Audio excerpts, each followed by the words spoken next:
Okay, so it seems over 475,000 players have been permanently banned from Call of Duty Warzone.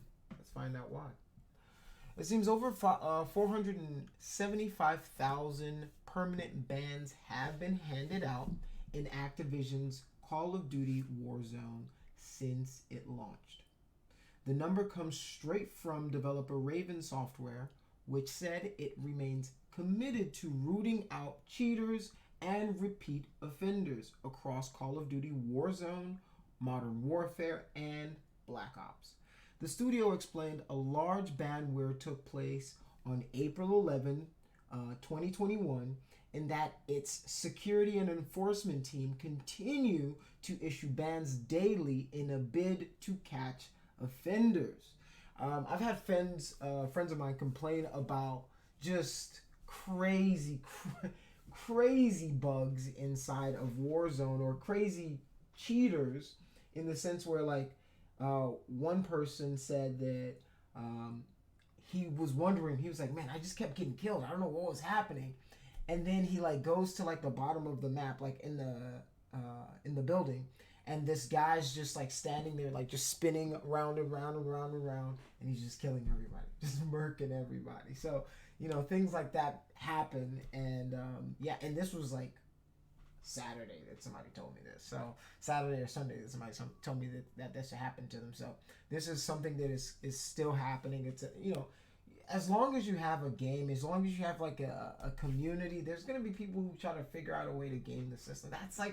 That's human nature. That's how we work. Like, that's how we are. Like, wherever there's something legitimate, there's always gonna be the people trying to find a way to subvert the system and subvert the rules to game it. So the combination of daily bans plus large-scale ban waves are an integral focus of our efforts, said the company in a blog post. We are also tackling the commercial market of cheat providers and resellers. And trust me, there are a ton of them. There are a ton of cheats and mod codes, and it itself is $1 million industry. And it's interesting because they kind of need each other, right? Like those industry, it's a weird symbiotic relationship that you know there are certain games that in the past have embraced hacks, and what we call hacks today, back in the day we called mods, and people still mod things, but it does get a little malicious when people use it to kind of grief people online, and I think that kind of sours on people very, very fast. So this includes accounts which are farmed and often sold to repeat offenders. So some people will farm characters in the sense of they'll level up a character, or they'll do a bunch of stuff, get all the weapons, all this stuff, and then they'll just sell characters. I've known friends that we're in the game, and so people, it's a thing that happens, and I'm sorry that it happens, but it's a part of the industry. This is the underbelly of the gaming industry. It added that catching cheaters and taking away their ability to create alternate accounts is a main focus, and explained it has also increased its efforts in other key areas by allocating more resources to its security and enforcement teams, utilizing two-factor authentication and ramping up the frequency of those high-volume ban waves. All right, so more than 50,000 players have been hit with a permaban as of April 2020. Permaban. I mean, they just don't even let your IP address. Your IP address can't even taste water. That's crazy. Indicating a further 425,000 players have been introduced to the ban hammer over the past year. Gosh, that's a lot. That's a lot of people. That's a lot of people to get banned. Permabans? Permabans. So You know, and for me, I never understood, the cheat code thing. Like, once you break the game, it's like, what's the point? Right? Like, you've made the game not fun for yourself. Like, a cheat code will be fun. Like, cheating, and so you know, it's fun for like a day maybe, like, but then you're like, all right, I want to go hang out with my friends, or I want to do something with my friends online, and you actually, you grow out of that. But I don't understand, I don't understand that aspect of it. So yeah, it's gonna be very, very interesting to see how this all plays out over the next couple of years while these games are out.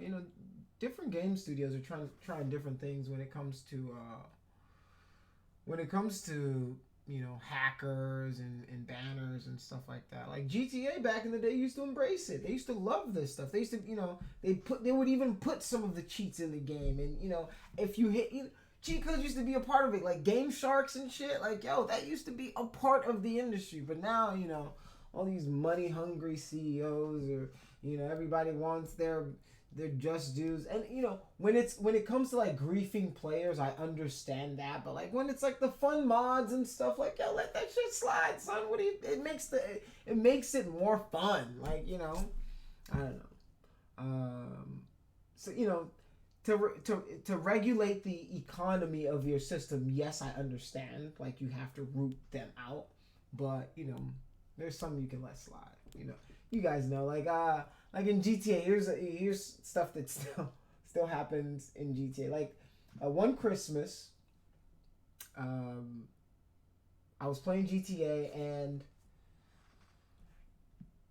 it's snowing. They give you a bunch of stuff and you just hear ho ho ho, and I don't even know how this guy made, he's flying over the entire city in a sleigh, and he just starts dropping bags of money, and I'm like, what is going on? And like, you're like walking in a circle trying to pick up all this money. And I think for that day it felt crazy. Of course Rockstar came the next couple of days and like wiped your accounts, right? Like, that was a thing that happened. But for that moment, it was a very, very unique situation, a very, a novelty situation of a game experience. And that's part of what makes games like that fun, is the unpredictability of things like that. So yeah, that's pretty much it. This just, if you're cheating, they're gonna get you. They gonna, if you're cheating, for BSing purposes, and you're, your own, that's fine. But when you start griefing people with it, I think that sucks. Yeah.